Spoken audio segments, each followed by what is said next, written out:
Assalomu alaykum, hurmatli tinglovchilar. Biz sizlar bugun dominant septakord va uning aylanmalari haqida gaplashamiz. Dominant septakord deb tersiya bo'yicha joylashgan 4 tovushli akkordga dominant septakord deb ataymiz. Biz sizlar hozir do majordan dominant septakord va uning aylanmalarini tuzib chiqamiz. Marhamat. Dominant septakordimiz do majordan tuzganimizda 5-pog'onadan tuzamiz. 5-pog'onamiz do majordan sol. Demak, qoidasi bo'yicha tersiya bo'yicha joylashgan 4 tovushli akkordga dominant septakord deb atar ekanmiz. Sol, si, re, fa. Dominant septakord. Nima uchun septakord? Chunki soldan fagacha bo'lgan oraliq septima intervalini tashkil etadi. Shuning uchun dominant septakord deb aytamiz. Demak, dominant septakord tarkibidagi intervallar bilan tanishib olamiz. Sol, si katta tersiya plus si, re kichkina tersiya plus re, fa kichkina tersiyani tashkil etadi. Endi noturun tovushlarni turun tovushlarga tortilishi bo'yicha dominant septakordni qoidasi bilan yechib chiqamiz. Ya'ni dominant septakord primasi uchlangan tonikaga yechiladi. Fa miga, re doga, si doga, sol doga. Ya'ni primasi uchlangan. Ya'ni mana do majordan tuzyapmiz. Do, mi. Primasi uchlangan tonikaga yechilar ekan. Birinchi aylanmasi, ya'ni solni bitta yuqoriga olishsak, biz birinchi aylanmasini tuzib olar ekanmiz. Ya'ni re solni tepaga olishsak, si o'zini joyida qolyapti. Re, fa, sol. Dominanta sidan fagacha. Si, do, re, mi, fa. Kvinta intervalni beradi. Sidan solgacha. Si, do, re, mi, fa, sol. Sexta intervalni beradi. Shuning uchun dominant kvint sextakord deb ataladi. Dominant kvint sextakordni tarkibida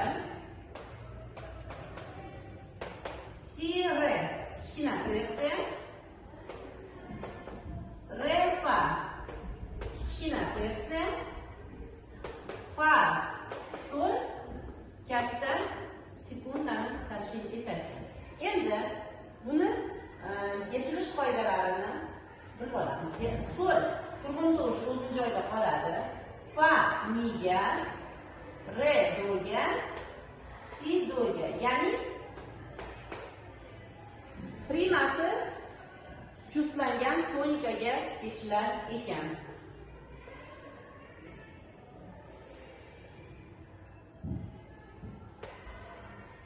Keyingi aylanmasi asosiy si notasini bitta oktava yuqoriga olishsak, ikkinchi aylanmasi hosil bo'ladi. Biz hozir bitta oktava pastga tushirib olamiz. Re'ni pastga tushirib oldik, fa'ni pastga tushirib oldik.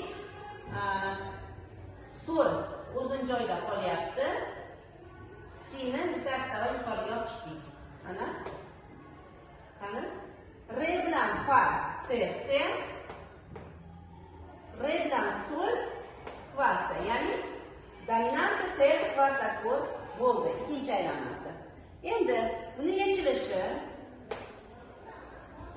si doga, sol o'zini joyida qolyapti. Fa miga, re doga. Ya'ni to'liq tonika uchtovushiga yechiladi. Dominant ters kvartakord tarkibidagi intervalni hozir hisoblab chiqamiz. Re, fa kichkina tersiya plus fa, sol katta sekunda, sol, si katta tersiyani tashkil etadi.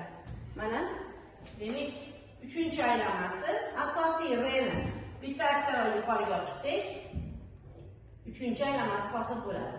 Fa, sol, si, re. Demek bu dominant sekunda kod. Yani fa bilan solni orasi sekunda intervalni hosil qilgani uchun dominant sekunda kod deyiladi. Fa sol katta sekunda plus sol si katta tersiya plus si re kichkina tersiyani hosil qilyapti. Endi yechilishi bo'yicha do re do'ga, si do'ga, sol o'zini joyida qolyapti. Mi fa miga, ya'ni tonika sekstakorga yechilyapti. Mana hurmatli tinglovchilar, biz siz bilan dominant septakor va uning aylanmalarini yechilishlari bilan ko'rib chiqdik. E'tiboringiz uchun rahmat.